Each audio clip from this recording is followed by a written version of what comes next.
Hello friend. Corona virus एक ऐसा virus जिससे ना कि इंडिया बल्कि पूरे देश, दुनिया के पूरे देश परेशान है। कई दिनों से इंडिया के अंदर हो या दुनिया के अंदर हो, कोरोना वायरस के पेशेंट्स का आंकड़ा ये बढ़ता जा रहा है। उसी तरह मौतों का आंकड़ा भी बढ़ते ही जा रहा है। और सारी दुनिया एक ही रिसर्च में लगी है कि कब हम इसकी वैक्सीन बनाते हैं और कब हम हमारे देश के इकोनॉमी को बचाते हैं और कब हम हमारे देश के लोगों की जान बचाते हैं और उनकी इस प्रॉब्लम को सॉल्व करते हैं। और इसके लिए हर एक देश के अंदर रिसर्च चालू है। हर एक देश अपने लेवल पर चाहता है कि मैं इसके ऊपर कोई मेडिसिन इमीडिएटली बनाऊँ या कोई वैक्सीन इमीडिएटली बनाऊँ। लेकिन फ्रेंड, वैक्सीन आने में अभी हम एक कह सकते हैं कि 1 साल है, क्योंकि उसके ऊपर रिसर्च होता है जिससे कि शायद 1 साल लगता है या उससे ज़्यादा भी लग सकते हैं। लेकिन कहीं से खबर आती है कि कोई कहता है कि मैंने इसके ऊपर की दवाई बनाई है। फ्रेंड, मैंने वैक्सीन नहीं कहा, मैंने कहा दवाई बना ली है। यस फ्रेंड, दवाई बना ली है। जब ये खबर आती है तो कुछ लोग इन्हें बहुत गर्व होता है और कुछ लोग इन्हें बहुत बुरा लगता है। क्योंकि क्या पता है, अगर ये बात किसी फॉरेन ने कही होती या किसी गोरे ने कही होती कि मैंने वैक्सीन बना ली है, या मैंने इसके लिए दवाई बना ली है, सो हम ब्लाइंडली उसके ऊपर बिलीव कर लेते, ट्रस्ट कर लेते और कहते हैं कि जल्दी इमीडिएटली इसे बना लो और भारत के अंदर भेजो। उन्हें नहीं पूछते कि आपने ट्रायल इसके ऊपर की है या नहीं, आपने इसका कैसा रिसर्च किया है, ये नहीं पूछते। लेकिन आज इंडिया के अंदर आयुर्वेद ये बहुत बड़े पैमाने पर लोग इसे फॉलो कर रहे हैं और इसके ओर बढ़ भी रहे हैं। आयुर्वेद को पहले से ही भारत की एक जड़ी बूटी के थ्रू, जैसे कि फर्स्ट सर्जरी अगर मैं कहूँ, वो भारत के अंदर ही हुई थी और जो हमारे ऋषियों ने की थी, हमारे आयुर्वेद ने की थी। और उसी को फॉलो करते हुए आज पूरी दुनिया के अंदर एक सर्जरी हो रही है, जो कि इंडिया के अंदर उसका इन्वेंशन हुआ था, हम कह सकते हैं। सो फ्रेंड, पतंजलि एक ऐसा ब्रांड जिसके 10,000 करोड़ का एक ब्रांड बन चुका है या उससे भी ज़्यादा, और भारत के मार्केट के अंदर इसने जगह बनाई है।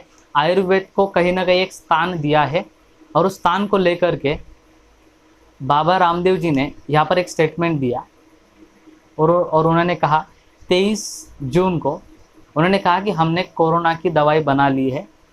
इसके ऊपर हमने झारखंड के किसी जयपुर के अस्पताल में या रिसर्च सेंटर के अंदर हमने इसका ट्रायल किया। हमने 100 लोगों को लिया जो कि कोरोना के एसिम्टोमेटिक थे, मतलब उन्हें कोरोना ज़्यादा नहीं हुआ था, बस उन्हें लक्षण दिख रहे थे। उन लोगों को लिया और उन लोगों के ऊपर कोरोनिल जो दवाई पतंजलि ने बनाई है उसका डोज उन्हें दिया, उस दवाई को उन्हें खिलाया गया। 3 दिन के अंदर इसके अंदर से 69 पेशेंट्स 170 पेशेंट्स यहाँ पर ठीक हो गए थे और अगले 4 दिन के अंदर, मतलब टोटली 7 दिन के अंदर 100% लोग ठीक हो गए थे। लेकिन उसके अलावा वहाँ पर एसिम्टोमेटिक वाले ही पेशेंट्स लिए गए जिन्हें कोरोनिल जो दवाई पतंजलि ने बनाई है उसे नहीं दिया, और जिन लोगों को कोरोनिल दवाई नहीं दी गई थी, जो भी एसिम्टोमेटिक थे, वो भी 50% लोग, मतलब 50 लोग वो भी ठीक हो गए थे विदाउट यूजिंग कोरोनिल मेडिसिन। तो फ्रेंड, ये सारी चीज़ें होने के बाद, जैसे कि ट्रायल हुआ और उसके बाद में बाबा रामदेव जी इनका स्टेटमेंट आया, उन्होंने कहा कि इसके अंदर हमें 100% रिजल्ट मिला है, बिकॉज जितने भी पेशेंट्स थे वो ठीक हो गए हैं। मतलब जो मेडिसिन 5,000 में आ सकती है उसी मेडिसिन को हम 500 रुपये में अवेलेबल करवाएंगे, और ये भी उन्होंने कहा। लेकिन शायद ये खुशी कुछ दिनों की ही मोहताज थी, हम कह सकते हैं। कि हुआ क्या, जब इन्होंने इसको स्टेट गवर्नमेंट से तो पास करवा लिया, लेकिन जब बात आई आयुष मिनिस्ट्री की तो यहाँ पर जाके हो गई गड़बड़। जब यहाँ पर आयुष मिनिस्ट्री की बात पता चली कि कोरोनिल दवाई ऐसी पतंजलि ने बनाई है और इसे लॉन्च करने के लिए अभी पतंजलि मतलब हमारे से परमिशन मांग रही है, और उन्होंने इस बात को कहते हुए टोटली इनकार कर दिया कि हम कोरोनिल दवाई को हम यहाँ पर लॉन्च नहीं कर सकते, बिकॉज़ हमें इसकी कोई इन्फॉर्मेशन मिली ही नहीं है। हमें इसकी पूर्व सूचना नहीं मिली है, इसलिए we can not allow this Patanjali medicine to launch.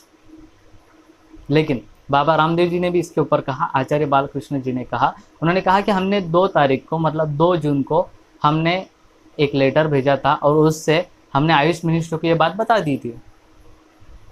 आगे चलकर आयुष मिनिस्ट्री ने इसको क्लैरिफाई करने के लिए उस जयपुर के हॉस्पिटल में वो वहाँ पर गए, उन्होंने पूछा क्या ये क्या हुआ है, और उसके चेयरमैन को ये बात पूछी गई तो उन्होंने इनकार कर दिया कि हमने इसी कोरोना की दवाई के लिए किसी को भी परमिशन नहीं दी थी, या कोरोना की दवाई की बात हुई नहीं थी, बात कुछ और हुई थी। वो जब ड्रग्स कंट्रोल अथॉरिटी को पूछा गया आपने कैसे क्या परमिशन दी, तो तब उन्होंने कहा कि हमने कोरोना की दवाई के लिए परमिशन दी ही नहीं थी, हमने परमिशन दी थी कि इम्यूनिटी बूस्ट करने के लिए हमने सर्दी खांसी के लिए परमिशन दी थी, जो कि दवाई यहाँ पर बनाई जा रही थी। हमने ऐसा कहा ही नहीं और हमने इसके लिए परमिशन दी नहीं कि आप कोरोना की दवाई बना रहे हो। क्योंकि और रीज़न क्या है इसके पीछे, चलो जानते हैं कि रीज़न ये है कि यहाँ पर आप 100 जो पेशेंट के ऊपर आपने इसका ट्रायल किया है वो मतलब सफिशिएंट नहीं है। आपको ज़्यादा पैमाने पर ये 1000 हो सकते या 2000 लोगों के ऊपर इसे करना चाहिए था, जिसके वजह से रिजल्ट शायद अलग आ सकता था, 100% तो नहीं आ सकता था। लेकिन यहाँ पर कहने में कहीं ना कहीं गलती क्या हुई, चलो इसे देखते हैं। सो आयुष मिनिस्ट्री ने इसे इनकार करने की वजह हम अभी जानते हैं। सबसे पहली वजह कि आयुष मिनिस्ट्री ने कहा कि इसकी हमें पूर्व सूचना नहीं मिली थी, ये एक वजह हो गई। हालांकि आचार्य बालकृष्ण जी ने कहा था कि इसकी पूर्व सूचना हमने दी है आयुष मिनिस्ट्री के, वो उन्हें ही पता है।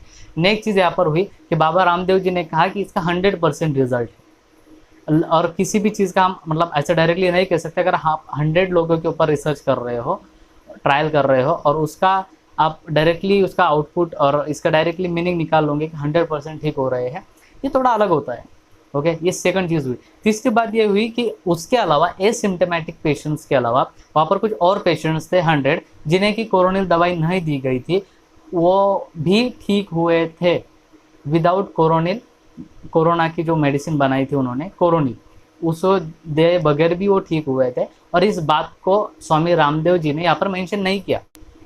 और जो बात आज इंडिया में चल रही थी वही बात WHO वर्ल्ड हेल्थ ऑर्गेनाइजेशन के पास पहुंची।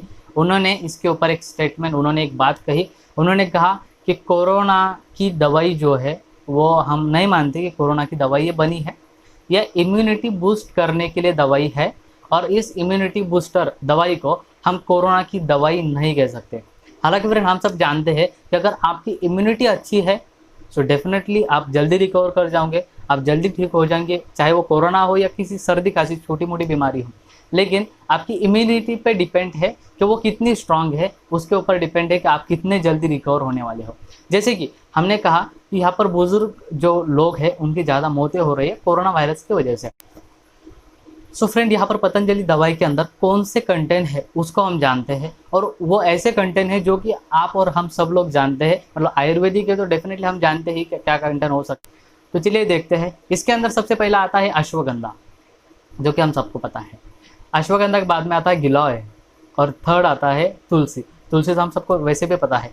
और इन तीनों को मिला करके इस कोरोनिल दवाई को बनाया गया था। तो चलिए, तीनों काम क्या करते हैं? ये हमारी इम्यूनिटी को बूस्ट करते हैं, हमारी रोग प्रतिकारक शक्ति को एक अलग लेवल पर लेके जाते हैं, उसके पावर बढ़ाते हैं, जिसके वजह से कोई भी रोग हमें जल्दी आ नहीं सकता है। दूसरी चीज़, अगर आपको कोई बीमारी हुई है, अगर कोई वायरस आया है आपके अंदर, तो उसे भगाने में सबसे ज़्यादा हेल्प करता है ये तीनों चीज़ें।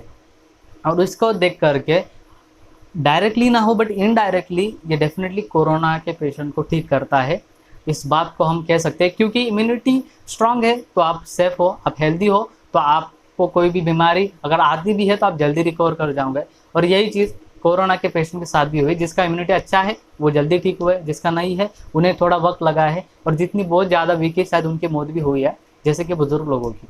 सो फ्रेंड, कोरोनिलिस दवाई के एडवर्टाइजमेंट जो हुई थी उसको एज अ कोरोना की दवाई कहकर हुई थी, और इसीलिए बाबा रामदेव जी और आचार्य बालकृष्ण इनके ऊपर केस भी हुआ था। लेकिन अभी एक खुशखबरी आ रही है, उसके अंदर उन्होंने आयुष मिनिस्ट्री ने कहा कि आप इसको इम्यूनिटी बूस्टर के तौर पर इस दवाई को मार्केट में उतार सकते हो। Everybody, thank you so much for watching the video. Safe रहिए, हेल्दी